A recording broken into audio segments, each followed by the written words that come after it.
Howdy everyone, and today for a change I've found myself trying out a legacy lens with parameters you don't really see nowadays much, the Tamron SP AF 35 to 105mm f2.8 for full frame or APS-C digital SLR cameras, and it was made between 1992 and 1994.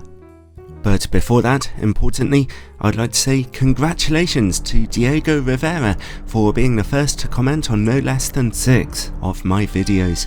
I value all my subscribers, but Diego's gutsy determination and quick reflexes place him on my first to comment Hall of Fame. Diego, the steel-hearted tenacity and inspiring endurance you've built up by working to make this achievement happen indicate to me that great things are to come in your life. Anyway, you can find it on eBay for about £150 in the UK or $200 in the US. I decided to test out this very old lens for a couple of reasons. A while back, I reviewed its successor, the Tamron 28 to 105mm f2.8 lens, which has an amazing zoom range and maximum aperture, but turned out to have alarmingly poor image quality. Well, this earlier 35 to 105mm f2.8 lens was reported to be quite sharp in its time, so I wondered if it might be an old, hidden gem.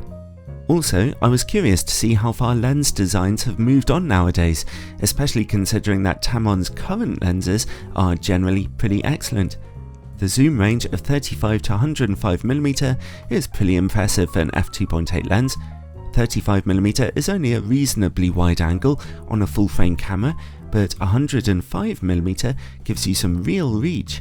It's potentially a great option for portrait photography.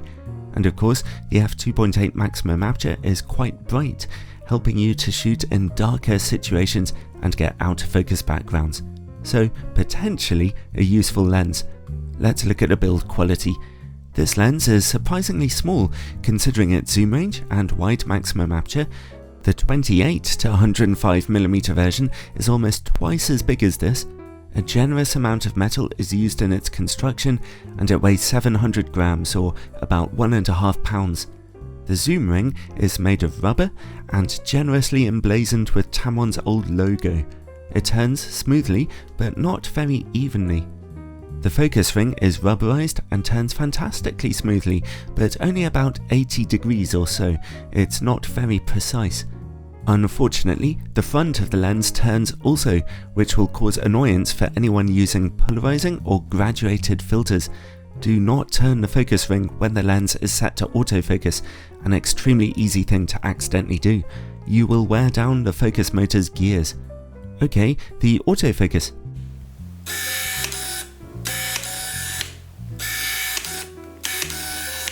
As you can see, it's not very fast, and the blood-curdling screech it emits will give your ears a real battering, along with a loud clunk whenever it reaches the end of the zoom range.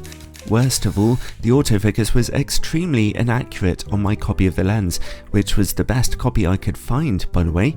It mostly misfocused, whether shooting through the viewfinder or in live view mode, so trying to autofocus with this lens was a real nightmare. The lens also displays enormous focus breathing. As you can see here, the image zooms in and out considerably as you adjust the focus. The lens's filter thread is 67mm wide, and it comes with a dinky little hood, which won't be very effective in use. Overall, while the lens is nicely small and tough, its mechanical design and autofocus is just horrible to use. Well, let's move past all that and look at image quality. As it's a legacy lens from the film era, I only tested it out on my Canon 6D with its 20 megapixel full frame sensor. That gave me everything I really needed to know. At 35mm and f2.8, the lens is pleasingly sharp in the middle of the image. The corners are appalling though. They improve a little at f4, and at f5.6 the corners are sharp, except the very edges. f8 is better again, f11 sees complete sharpness. Let's zoom in halfway to 60mm. At f2.8, the middle of the image is pretty sharp. The corners, again, disastrous. f4 is better, here's f5.6 and f8, and finally at f11 we get full sharpness. Finally, let's zoom all the way in to 105mm. At f2.8 in the middle of the image, we see severe ghosting. It's really soft. A real shame. For portrait pictures, it's pretty critical to have good sharpness there. Oddly though, the corners of the image are better than they were at wider angles and f2.8. f4 sees some more contrast in the corners and loads more sharpness back in the middle. f5.6 is very sharp in the middle, and the corners are pretty good too. f8 and f11 see no real improvement though. There's also a little chromatic aberration visible in the corners at 105mm. So overall, this old Tamron lens is capable of delivering some pretty sharp image quality in the middle of your pictures at wide angles, but apart from that, it's pretty dreadful. Let's see about distortion and vignetting then on a full frame camera. At 35mm and f2.8, there's surprisingly little distortion, although vignetting in the corners is very noticeable. If you stop down to f4, it's mostly cleared up, and f5.6 is better again. Zoom in to 50mm and some pincushion distortion is emerging. Zoom all the way in to 105mm and we see strong pincushion distortion and strong vignetting in the corners, which clears up at f4 and f5.6. So the wide angle performance is okay here, but 105mm is a bit of a disaster zone.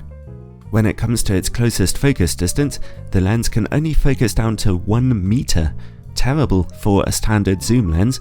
What's worse is the image quality, probably the softest I've ever seen in the history of my YouTube channel. It's almost like someone's just breathed all over the lens's glass in a room full of smoke. That is some wild spherical aberration, I think. f4 is considerably better though, and f5.6 quite sharp. Now let's see how the lens works against bright lights. As you can witness here for yourself, there's tons of flaring and a major loss of contrast wherever you are in the zoom range. It's a pity this thing doesn't come with a bigger lens hood. Finally, bokeh. The quality of this lens's out of focus backgrounds is somewhat smooth, but it can get a bit jumbled, and there is some slight outlining on bright points of light. So overall, while I hoped this lens might be a hidden gem, it's actually just a hair-raising nightmare. If used within its limits, like any lens, it can get acceptable pictures, but it's only when stopped down to f8 or f11 that it can give you consistently sharp images, and the other optical problems and tooth-grindingly frustrating autofocus system make it pretty useless. Not recommended.